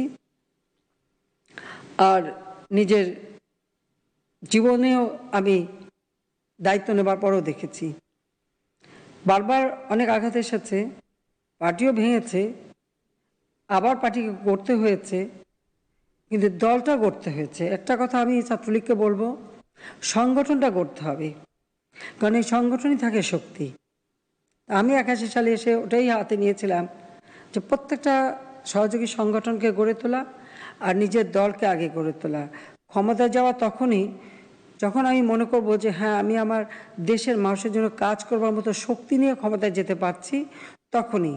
তার আগে যেনতেনভাবে ক্ষমতায় যাওয়ার সেই লোভ আমি কোনোদিন করিনি, করবো না। আমার একটাই ছিল যে আমার ক্ষমতা চাই দেশের মানুষের জন্য কাজ করার, আর সেভাবেই ক্ষমতায় আসতে সক্ষম হয়েছি এবং কাজও করেছি। 96 সালে আমাদের সাক্ষরতার হার কত ছিল? মাত্র 45%। আমি ছাত্রলীগের হাতে কাগজ কলম তুলে দিয়েছিলাম, ছাত্রলীগকে একটা নির্দেশ দিয়েছিলাম যে যখন ছুটিতে বাড়ি যাবে যারা নিরক্ষর, অন্তত একটা ছাত্রলীগের ছেলে অন্তত 5 জনকে সাক্ষরতা শিক্ষা দেবে। অন্তত এইভাবে তোমরা কাজ করবে যাতে বাংলাদেশে কোনো নিরক্ষরতা না থাকে। তা আমি তখনকার ছাত্রলীগের নেতাকর্মীরা কিন্তু সে কথা মেনেছে এবং আমি বলছি আমাকে রিপোর্ট দিতে হবে এবং তার উপর নির্ভর করে আগামীতে নেতৃত্ব কে পাবে। তো ছাত্রলীগ কিন্তু করেছে, যখনই যে দায়িত্ব দিয়েছে তারা কিন্তু সেটা মেনেছে, এটাই হচ্ছে সবচেয়ে বড় কথা। এভাবে আমি ছাত্রলীগের হাতে কাগজ কলম তুলে দিয়েছিলাম। সেটা একটা চ্যালেঞ্জের সময় ছিল, কারণ খালেদা জিয়া ধমক দিয়েছিল যে ছাত্র দলের অস্ত্রই নাকি যথেষ্ট আওয়ামী লীগকে ধ্বংস করতে। তো সে দিয়েছিল অস্ত্র, বোমা, গুলি। এটা জিয়াউর রহমান থেকে শুরু, এরশাদ খালেদা জিয়া তাই করেছে। আর আমরা দিয়েছি কাগজ কলম, অর্থাৎ পড়াশোনা করো, শেখো, আর দেশকে ভালোবাসো, দেশের জন্য কাজ করো। আমি ধন্যবাদ জানাই আমাদের বর্তমান ছাত্রলীগের ছেলেপেলেরা। যখন এই করোনা দেখা দিল, এমন একটা সময় আজকে দেখা যাচ্ছে সারা বিশ্বব্যাপী সবকিছু স্থবির। আর কোভিড-19 করোনা এমন এক অসুখ যে অসুখ হলে আপনজন কাছে যেতে পারে না। রোগের সেবা করা, পাশে থাকা, এটা তো মানবতা, কিন্তু এই রোগে কেউ কাছে যেতে পারবে না। এমন একটা সময় দেখা গেছে যে আপন আত্মীয় স্বজন লাশ ফেলে দিয়ে চলে যাচ্ছে, লাশের দাফন হচ্ছে না। তখন আমাদের পুলিশ বাহিনী বা সেনাবাহিনী বা সশস্ত্র বাহিনী তারা এই মানুষগুলি যেমন দাফন করার দায়িত্ব নিয়েছে, কিন্তু পাশাপাশি ছাত্রলীগের নেতাকর্মীরা, আমি ধন্যবাদ জানাই যে আমাদের ছাত্রলীগ এবং অন্যান্য সহযোগী সংগঠনের নেতাকর্মীরা তখন তাদের পাশে গিয়ে দাঁড়িয়েছে, লাশ দাফন করেছে, রোগীদের হাসপাতালে নিয়ে যাওয়া, চিকিৎসার ব্যবস্থা করা, স্যানিটাইজার এবং মাস্ক সরবরাহ করা, অক্সিজেন সিলিন্ডার নিয়ে এসে বিনামূল্যে সেগুলি সরবরাহ করা। আমি বলবো মুজিব আদর্শের যারা সত্যিকার সৈনিক তারা কিন্তু এই কাজগুলি, দায়িত্বগুলি পালন করেছে। সেই জন্য ছাত্রলীগ সহ অন্যান্য সকল সহযোগী সংগঠন এবং আওয়ামী লীগের নেতাকর্মী সকলকে আমি ধন্যবাদ জানাই যে এই দুঃসময় মানুষের পাশে দাঁড়ানোর জন্য। তাছাড়া যখনই কোনো দুর্যোগ দুর্বিপাক দেখা গেছে তখনই সবসময় ছাত্রলীগের নেতা কর্মী থেকে শুরু করে আমাদের নেতা কর্মীরা সবসময় মানুষের কাছে ছুটে গেছে, তাদের সাহায্য করেছে এবং পাশে থেকেছে। আমাদের ধান কাটার মৌসুম আসলো, তখন আমাদের বলতে গেলে সমস্ত লকডাউন চলছে, এক জেলা থেকে অন্য জেলায় কেউ যেতে পারে না। আমরা উদ্যোগ নিলাম, আমরা আয়োজন করেছি সে বিভিন্ন জায়গায় যাতে ধান কাটতে মানুষ যেতে পারে। কিন্তু সাথে সাথে যখন ছাত্রলীগের প্রথম আহ্বান করলাম যে ছাত্রলীগের নেতাকর্মীদের যেতে হবে, কৃষকের পাশে দাঁড়াতে হবে এবং ধান কাটায় কৃষকদের সাহায্য করতে হবে। আমি ধন্যবাদ জানাচ্ছি আমাদের ছাত্রলীগের নেতাকর্মী এবং সাথে সাথে আমাদের অন্য সহযোগী সংগঠনও এগিয়ে এলো। এখানে ছাত্রলীগ, যুবলীগ, কৃষক লীগ, স্বেচ্ছাসেবক লীগ, আওয়ামী লীগ সবাই কিন্তু এগিয়ে এসেছিল। তো এই যে ছাত্রলীগের ছেলেরা যে উদ্যোগটা নিল এবং কৃষকের পাশে থেকে ধান কেটে কৃষকের ঘরে পৌঁছে দেওয়া, এই দায়িত্বটা পালন করা, এখানে দুটি জিনিস। একটা হচ্ছে যে কৃষক মাথার ঘাম পায়ে ফেলে আমাদের খাদ্য উৎপাদন করে, আমরা আমাদের খুন নিবৃত্তি করি, আমরা আমাদের জীবন রক্ষা করি, সেই পণ্য যারা উৎপাদন করে তাদেরকে ছোট চোখে দেখা না। তাদের অবদান আমাদের জীবনে অনেক বড়, তাদের কাজ সব থেকে মহৎ কাজ, কারণ তারা মানুষের খাদ্য যোগায়। তাদের পাশে দাঁড়িয়ে ধান কেটে তাদের সাহায্য করে আমি মনে করি যে যারাই করেছে সবাই নিজেকে ধন্য মনে করবে এবং তাদেরকে আমি ধন্যবাদ জানাই আন্তরিকভাবে যে এই কাজটা তারা করে দিয়েছেন। সেই সাথে সাথে আমরা পরিবেশ রক্ষার জন্য প্রতি বছর বৃক্ষরোপণ করি, আমি আহ্বান করেছিলাম আমাদের সব সহযোগী সংগঠনকে এই বৃক্ষরোপণ কর্মসূচি গ্রহণ করতে। আমাদের ছাত্রলীগ সহ সকল নেতাকর্মী সেটা অক্ষরে অক্ষরে মেনেছে। মুজিব বর্ষ পালন করছি, আমরা স্বাধীনতা সুবর্ণ জয়ন্তী পালন করছি। আমাদের লক্ষ্য একটাই, যে জাতির পিতার জন্মশতবার্ষিকী আমরা 2020 সালে যেভাবে পালন করব হয়তো সেভাবে করতে পারিনি, ভার্চুয়ালি করতে হয়েছে সীমিতভাবে। আবার স্বাধীনতা সুবর্ণ জয়ন্তীতে আমরা মুজিব বর্ষ সুবর্ণ জয়ন্তী একই সাথে আমরা উদযাপন করেছি। অনেক বিশ্ব নেতারাও এসেছেন, বাণী দিয়েছেন, এটা আমাদের সৌভাগ্য। কাজে আমরা এটুকু বলতে চাই যে এই 2020 এবং 21 আমাদের জন্য অত্যন্ত গুরুত্বপূর্ণ দুটি বছর। এই দুটি বছরে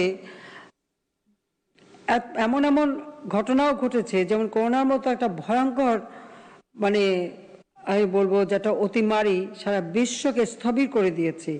সেই সময় আমাদের দেশের আমাদের ছাত্রলীগের নেতাকর্মী সহ অন্যান্য সহযোগী সংগঠন সকলে মিলে যেভাবে সাধারণ মানুষের পাশে দাঁড়িয়েছে, হ্যাঁ আমাদের প্রশাসন থেকে শুরু করে অন্য প্রতিটি সংস্থা যেমন দাঁড়িয়েছে, কিন্তু একটা রাজনৈতিক সংগঠন হিসেবে যে দায়িত্ব আমাদের ছাত্রলীগ পালন করেছে, সেটার জন্য আমি আবারও আমাদের ছাত্রলীগের প্রত্যেকটা নেতাকর্মীকে আন্তরিক অভিনন্দন জানাচ্ছি, ধন্যবাদ জানাচ্ছি।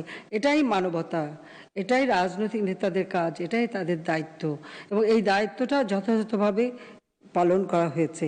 যে মানবিক সহায়তা দিয়েছে ছাত্রলীগ এবং তাদের প্রত্যেকটা নেতাকর্মী, সেজন্য সবাইকে আমার আন্তরিক ধন্যবাদ। আমি সত্যি আনন্দিত যে আগামী দিনে বাংলাদেশ কেমন বাংলাদেশ চলবে। ছাত্রলীগের যে মূল নীতিগুলি, শিক্ষা, শান্তি, প্রগতি, জাতিপিতা বঙ্গবন্ধু শেখ মুজিবের দেওয়া এই নীতি। কাজে শিক্ষা একটা জাতির জন্য কত গুরুত্বপূর্ণ।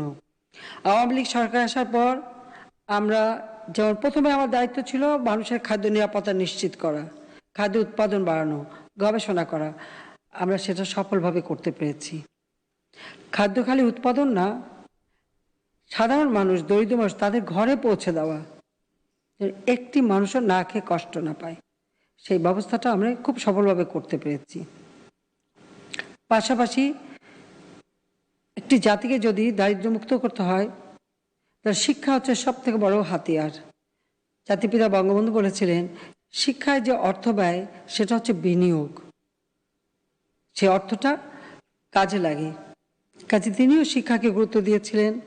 সমস্ত প্রাথমিক শিক্ষা বিদ্যালয়গুলি জাতীয়করণ করেন, প্রাথমিক শিক্ষাকে বাধ্যতামূলক অবৈতনিক করে দেন, মেয়েদের শিক্ষা অবৈতনিক করে দেন।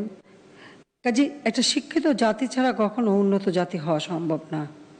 শিক্ষার উপর আমরা গুরুত্ব দিয়েছি এবং শিক্ষা বহুমুখী করা, সে ব্যবস্থাটাও আমরা নিয়েছি।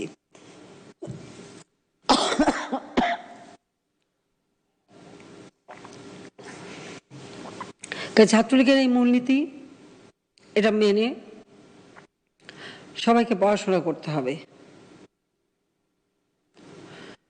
আমি কারোর নাম বলবো না, কিন্তু একটু বলতে চাই এটুকু, অল্প শিক্ষিত বা স্বশিক্ষিত বা অশিক্ষিত নেতৃত্ব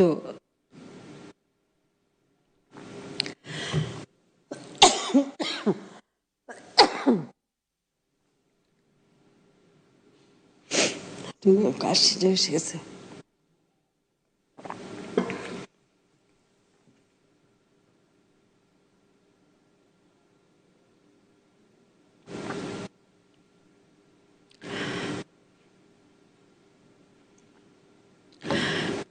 একটা দেশকে ধ্বংসের দিকে নিয়ে যায়। আজকে সেই ধ্বংসস্তূপ থেকে আমরা একটি দেশকে উন্নয়নশীল দেশে উন্নীত করেছি। যে লক্ষ্যটা আমরা স্থির করেছিলাম আমাদের 2008 নির্বাচন ইস্তেহারে, এবং তারুণ্যের শক্তিকে গুরুত্ব দিয়েছিলাম আমাদের 2018 সালের নির্বাচন ইস্তেহারে, আজকে বলতে পারি আমাদের সে লক্ষ্য আমরা অর্জন করতে পেরেছি। এটা খুব কম সরকারই করতে পারে, কিন্তু আমাদের লক্ষ্য ছিল 2021 সালের মধ্যে বাংলাদেশকে মধ্যম আয়ের দেশে উন্নীত করব, সেটা করতে পেরেছি। ছাত্রলীগের প্রত্যেকটা নেতাকর্মীকে শিক্ষার উপর জোর দিতে হবে। প্রতি জেলা বিশ্ববিদ্যালয় শিক্ষাকে বহুমুখীকরণ, কারিগরি শিক্ষা, প্রযুক্তি শিক্ষা, ভোকেশনাল ট্রেনিং, এগুলিকে সবচেয়ে গুরুত্ব দিয়েছি। একজন শিক্ষিত ছেলেপেলে বেকার থাকতে পারে না। সাথে সাথে আমাদের যুব সমাজ, তরুণ প্রজন্ম, তাদেরকে আমরা বিভিন্নভাবে উৎসাহ দিচ্ছি যে নিজে চাকরির পিছনে ঘুরে না বেরিয়ে নিজেরা উদ্যোক্তা হতে হবে, চাকরি দেওয়ার যোগ্যতা অর্জন করতে হবে। তার জন্য যা যা সুযোগ আমরা তার সৃষ্টি করে দিয়েছি। আজকে বাংলাদেশ ডিজিটাল বাংলাদেশ, ব্রডব্যান্ড সমস্ত ইউনিয়ন পর্যায়ে আমরা পৌঁছে দিয়েছি। বঙ্গবন্ধু স্যাটেলাইট 1 আমরা উৎক্ষেপণ করেছি। প্রযুক্তির এই যুগে প্রত্যেকে শিক্ষা গ্রহণ করতে হবে। তাছাড়া ছাত্রলীগের ছেলে মেয়েদের আমি আবারও বলবো, এখনো যদি নিজের গ্রামে ছুটিতে বাড়িতে যেয়ে নিজের গ্রামে কোনো মানুষ যদি নিরক্ষর থাকে তাদের সাক্ষরতার ব্যবস্থা করা, পাশাপাশি নিজেদের সময়টা নষ্ট না করে ছোট ছোট ছেলে মেয়ে বা তাদেরকে ভলান্টারি শিক্ষা দেওয়া, তাদের পাশে থাকা, একটু তাদেরকে একটু সাহায্য করা। ঢাকা শহরে যারা পড়াশোনা করে কিন্তু গ্রামে গেলে তারা যদি গ্রামের ছেলে মেয়েদের পাশে দাঁড়ায়, তাদের যদি একটু শিক্ষা দেয়, তাহলে সেটাও কিন্তু তাদের অনেক কিছু জানার সুযোগ সৃষ্টি হয়। যদিও আজকে আমাদের প্রযুক্তির যুগে সমগ্র বাংলাদেশে ইন্টারনেট সার্ভিস হয়ে গেছে, এখন তো আউটসোর্সিং করেও অনেকে অর্থ উপার্জন করতে পারছে সেই ইউনিয়নে বসেই। আর বিদ্যুৎ কিন্তু এখন প্রায় 100% বিদ্যুৎ আমরা দিয়ে দিয়েছি, কিন্তু সেই বিদ্যুৎ যেন সাশ্রয়ী ব্যবহার করা। কাজে ছাত্রলীগের মূল মন্ত্রেই আছে শিক্ষা। কাজে প্রত্যেকটা ছাত্রলীগ নেতা কর্মীকে আগে প্রকৃত শিক্ষা গ্রহণ করতে হবে। এই শিক্ষা সেই শিক্ষা না যে কোনো মতে খালি পয়সা বানানোর শিক্ষা, না। শিক্ষাটা অন্তর থেকে অনুধাবন করেই শিখতে হবে দেশকে এগিয়ে নিয়ে যাওয়ার জন্য। ছাত্রলীগের আরেকটি মূল মন্ত্র হচ্ছে শান্তি। জাতির পিতা আমাদের শিখিয়েছেন আন্তর্জাতিক পরিমণ্ডলে সকলের সাথে বন্ধুত্ব, কারোর সাথে বৈরিতা না। আমরা কিন্তু সেই নীতি মেনে চলছি। আমরা কারো পক্ষেও না বিপক্ষেও না, আমরা সকলের সাথে একটা বন্ধুত্বপূর্ণ সম্পর্ক রাখতে পেরেছি। কাজে ছাত্রলীগকেও সেটা মনে রাখতে হবে। সন্ত্রাস, জঙ্গিবাদ, দুর্নীতি, দুঃশাসন, এই সমস্ত কিছুর বিরুদ্ধে থাকতে হবে। কখনো যেন কোনো ছাত্র বা যুব সমাজ এই সন্ত্রাস, জঙ্গিবাদ, দুর্নীতির সাথে না হয়।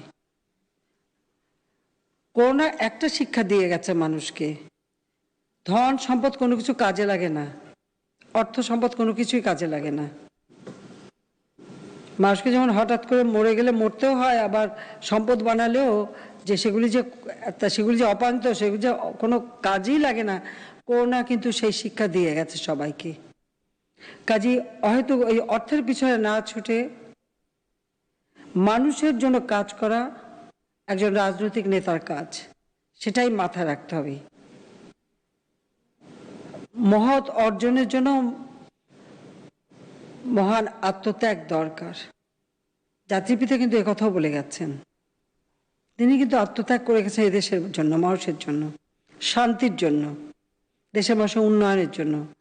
কাজে আমাদের ছাত্রলীগের প্রত্যেকটা নেতাকর্মীকে এই নীতিটা মেনে চলতে হবে যে আমাদের কোনো ছাত্র কখনো কেউ যেন বিভ্রান্ত না হয়, জঙ্গিবাদ, সন্ত্রাসের সাথে যুক্ত না হয়, দুর্নীতির সাথে যুক্ত না হয়,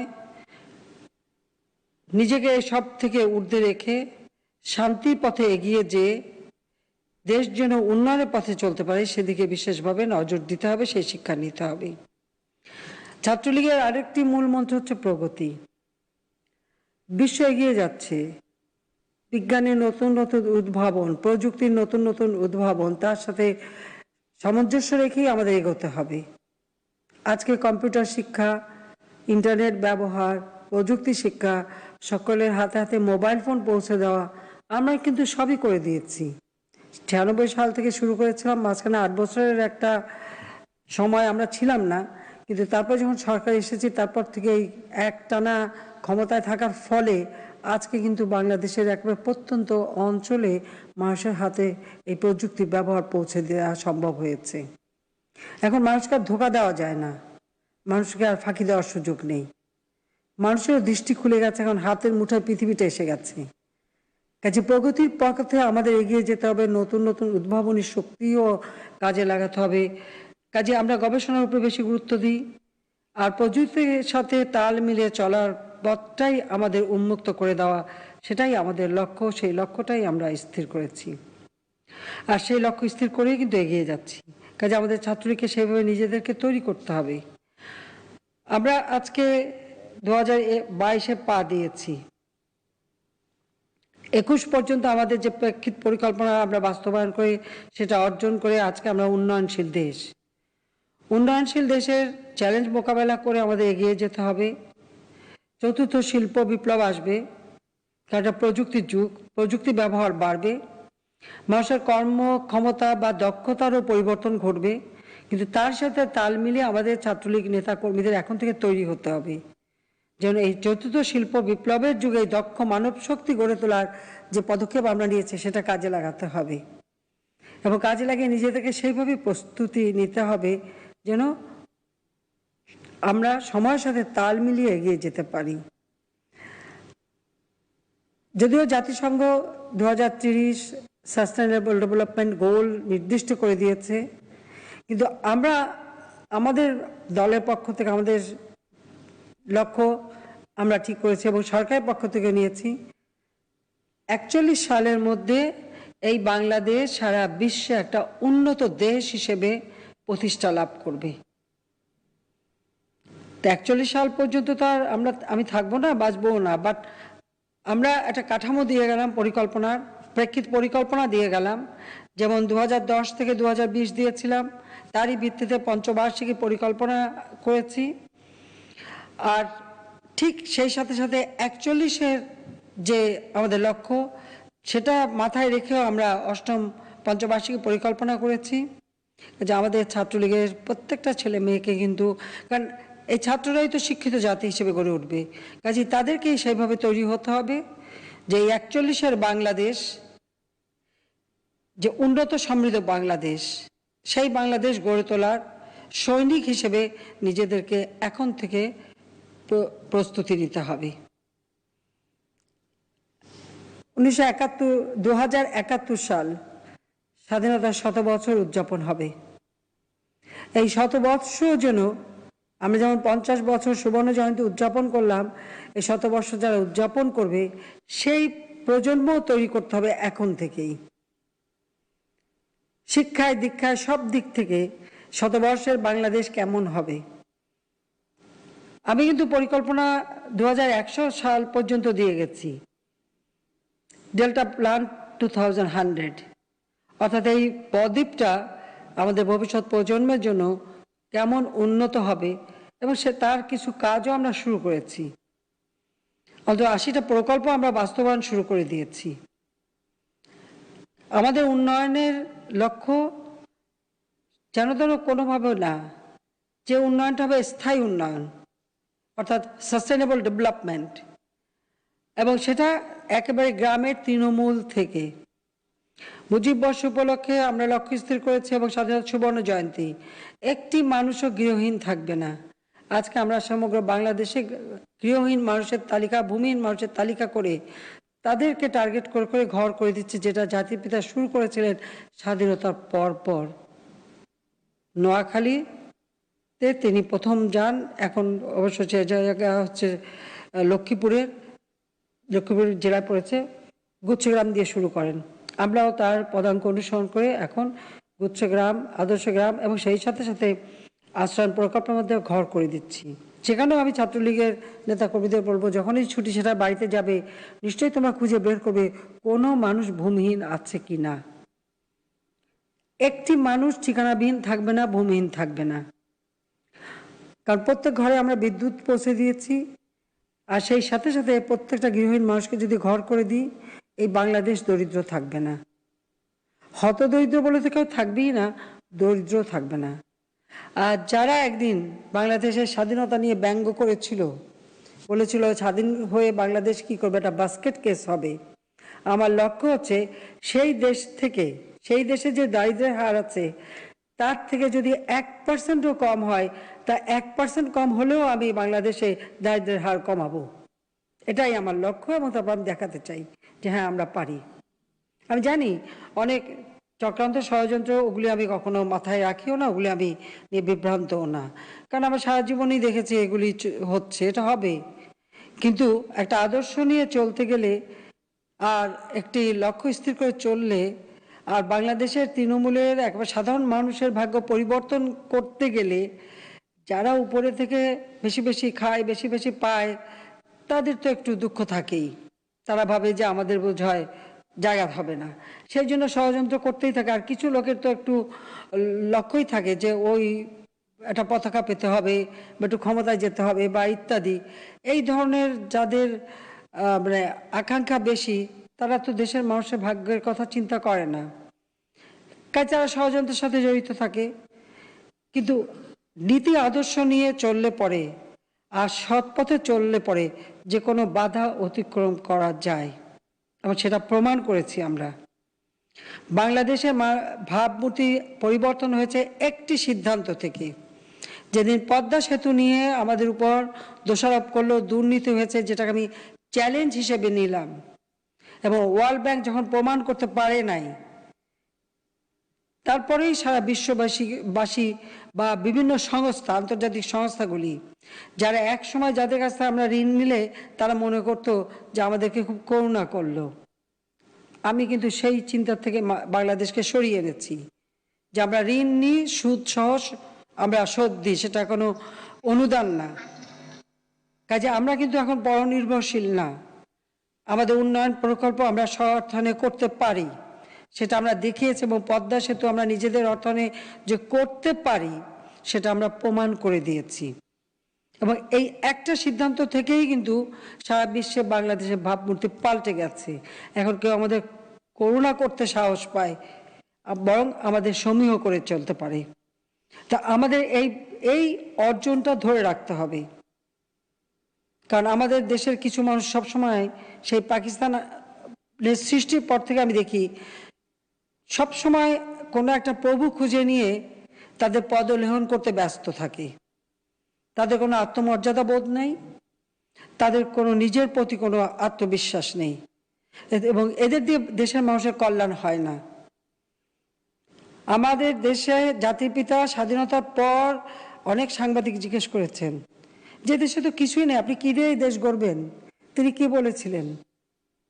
বলেছিলেন আমার মাটি আছে, মানুষ আছে, এই মাটি মানুষ দিয়েই আমি দেশ গড়ব। তো এই মাটি মানুষ দিয়েই কিন্তু দেশ গড়া যায়, সেটা আমরা প্রমাণ করেছি। কাজে আমি এটুকুই চাইবো যে রাজনৈতিক নেতা হিসেবে যারা নিজেদেরকে প্রতিষ্ঠিত করতে চাও, তাদেরকে আদর্শ নিয়ে সততার সাথে প্রগতির পথে এগিয়ে যেতে হবে। চলমান বিশ্বে সবসময় নিজেদেরকে ওই গতি ঠিক রেখে সুনির্দিষ্ট লক্ষ্য স্থির রেখে এগিয়ে যেতে হবে, তবেই এই দেশের নেতৃত্ব দিয়ে জাতির পিতার স্বপ্ন পূরণ করতে পারবে। আর আমি আগেই বললাম যে প্রতিষ্ঠা লগ্ন থেকেই কিন্তু ছাত্রলীগ এদেশের মানুষের অধিকার প্রতিষ্ঠার সংগ্রাম করে গেছে। অনেক ছাত্রলীগ নেতাকর্মী বুকের রক্ত দিয়ে গেছে, কত চেনা মুখ হারিয়ে গেছে। কাজে সেই ঐতিহ্য নিয়েই কিন্তু এই সংগঠন কোনো হঠাৎ করে উর্দি পড়ে এসে আমি আজকে রাষ্ট্রপতি হলাম ওই চেয়ারে বসে তারপর দল গঠন করে রাজনীতিতে অবতরণ করা, সেই দল কিন্তু না। ক্ষমতায় উচ্ছিষ্ট বিলিয়ে সৃষ্ট দল কিন্তু ছাত্রলীগও না, আওয়ামী লীগও না, বা আমাদের সহযোগী সংগঠনও না। আমাদের দল গণমানুষের দল, অধিকার হারা মানুষের কথা বলেই কিন্তু এই সংগঠন তৈরি। এই কথাটা কিন্তু সবসময় মাথায় রাখতে হবে, এইটাই হচ্ছে আমাদের গর্বের বিষয়। কাজে সেই গর্বটা থাকতে হবে, কিন্তু অহমিকা না, সেখানে বিনয়ী হতে হবে। আর দেশের মানুষকে ভালোবাসতে হবে, যেটা জাতিপিতা বলেছিলেন। ডেভিড ফ্রস্টের ইন্টারভিউ সেখানে বলেছিলেন যে তার সবথেকে বড় শক্তি এই দেশের মানুষের প্রতি তার ভালোবাসা, সবথেকে দুর্বলতা কারণ তিনি অধিক ভালোবাসেন। এটা ঠিকই, সত্যি তিনি অতিরিক্ত ভালোবাসতেন এই দেশের মানুষকে, সেই জন্যই তো অকালে জীবনটা দিল। কারণ এই ভালোবাসা আর বিশ্বাস যাদের করেছিলেন তারাই তার বুকে গুলি চালালো। এটা হচ্ছে দুর্ভাগ্যের বিষয়। বুলেট, গোলা, বোমা অনেক কিছুই তো মোকাবেলা করেছি, কাজে ও নিয়ে চিন্তা করি না, কিন্তু দেশটাকে যেখানে নিয়ে এলাম এই গতিটা যেন অব্যাহত থাকে সেটাই চাই। চিন্তাটা সেখানেই যে আবার যেন আমরা আমাদের পিছিয়ে না যেতে হয়। তো ছাত্রলীগ এবং আমাদের যারা সহযোগী সংগঠন বা আমাদের আওয়ামী লীগ সকলকেই এ ব্যাপারে সচেতন থাকতে হবে যে আবার যেন কখনো ওই হায়নার দল এসে এদেশের মানুষের ভাগ্য নিয়ে ছিনিমিনি খেলতে না পারে। এদেশের মানুষের ভাগ্য নিয়ে কাউকে ছিনিমিনি খেলতে দেয়া হবে না, এই কথাটাই মনে রাখতে হবে। তো এই কথা মনে রেখেই ছাত্রলীগ নিজেদেরকে সুসংগঠিত রাখবে, কারণ এই ছাত্র রাজনীতি থেকেই তো রাজনৈতিক নেতৃত্ব গড়ে ওঠে, এটাও মাথায় রাখতে হবে। কাজে নিজেদেরকে নেতৃত্ব হিসেবে গড়ে তুলতে গেলে সেভাবেই কাজ করতে হবে এবং তোমরা সেইভাবে নিজেদেরকে গড়ে তুলবা একটা আদর্শবান কর্মী হিসেবে। খেয়াল রাখবা কোনো লোভের বশবর্তী হয়ে পা পিছলে পড়ে যেও না, যেন নিজেকে শক্ত করে সততার পথে থেকে এগিয়ে যাবে, সংগঠনকে শক্তিশালী করবে, জাতির পিতার আদর্শ নিয়ে কাজ করবে, মুক্তিযুদ্ধের চেতনায় কাজ করবে, সেইভাবেই নেতৃত্ব গড়ে উঠবে। সেই কথাই আমি বলে তোমাদের আন্তরিক শুভেচ্ছা জানাচ্ছি। এবং এখানে ছাত্রলীগের আমাদের আগে পুরনো নেতারা অনেক বসে আছে, অনেকে এখন বিভিন্ন সংগঠনের সঙ্গেও জড়িত। সবাই সবার যার যার সংগঠন শক্তিশালী করে গড়ে তুলবে। আর যে কাজগুলি করে যাচ্ছ, যেমন যে বৃক্ষরোপণ কর্মসূচি, মানবতার ডাকে মানুষের পাশে দাঁড়ানো, আবার করোনার প্রাদুর্ভাব আসছে, কালকে খুব ভালো তোমাদের র্যালি হয়েছে, চমৎকার র্যালি করেছো তোমরা। একটু খুঁত আছে, কারো মুখে মাস্ক ছিল না, আমি ভালো করে ছবিগুলি খুঁজে খুঁজে দেখছি, একটা মাস্ক কেউ পরনি। এখন অনেকে বসে আছো মাস্ক ছাড়া। নতুন ভ্যারিয়েন্ট যেটা আছে এটা কিন্তু আরো মারাত্মক। কাজে তোমাদের যখন এরকম পাবলিক গ্যাদারিংয়ে যাবা সবার মাস্ক পরে থাকতে হবে, কারণ তোমার নিজেকে সুরক্ষিত রাখতে হবে এবং অন্যও যাতে পরে তার ব্যবস্থা নেবে। তুমি যদি নিজে সুরক্ষিত না থাকো তো অন্যকে সাহায্য করবে কিভাবে? ধন্যবাদ জানাই, আমি বলার সাথে সাথে অনেকে পড়েছো, এখন অনেকে পড়ো নাই। আগামীতে কিন্তু এটা দেখতে চাই না, সবাই পড়বা। তোমাদের মাস্ক কিন্তু আমি ব্যবহার করি, কাজে এখানে আমার কেউ নাই, অনেক দূরে সব, কাজে আমি এখন একা একা সেই জন্য রাখতে পারি। তো যাই হোক, অনেকক্ষণ কথা বললাম, খুব ভালো লাগলো তোমাদের সঙ্গে কথা বলে। তোমরা ভালো থাকো, সুস্থ থাকো এবং আমাদের যারা একসময় একেবারে আমি তরুণ ছাত্র নেতা দেখেছি, এখন সবার অনেকের চুলও পেকে গেছে, অনেকেই বয়স দেখা যাচ্ছে, বয়সের ছবি দেখাচ্ছ তোমরা, কিন্তু আমার কাছে এখনো সেই ছোট ছোটই রয়ে গেছে, এটা মনে রেখে দিও।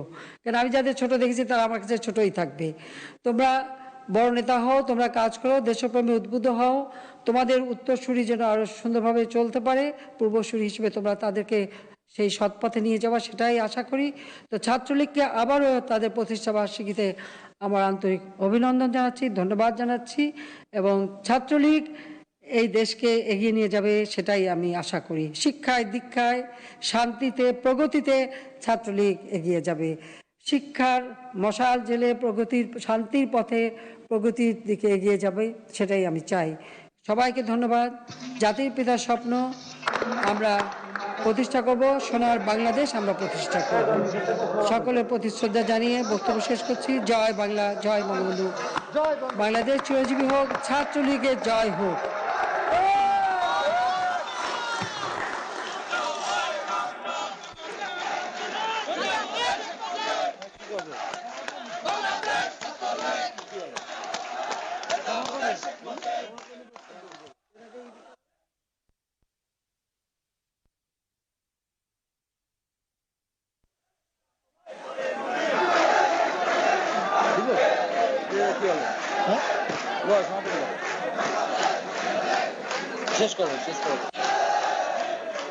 হ্যালো, আমি বিদায় নিচ্ছি।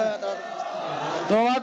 এ পর্যায়ে আমাদের এই আজকের আলোচনা সভা সমাপ্তি ঘোষণা করবেন বাংলাদেশ ছাত্রলীগের সভাপতি জনাব আল রায়হান খান জয়, এবং তারপরে আমরা বর্তমান এবং সাবেক বাংলাদেশ ছাত্রলীগের সভাপতি সাধারণ সম্পাদক মিলে আমাদের প্রাণপ্রিয় নেত্রীর সাথে একটি ফটো সেশনে অংশগ্রহণ করব। সকলকে ধন্যবাদ। জয় বাংলা, জয় বঙ্গবন্ধু।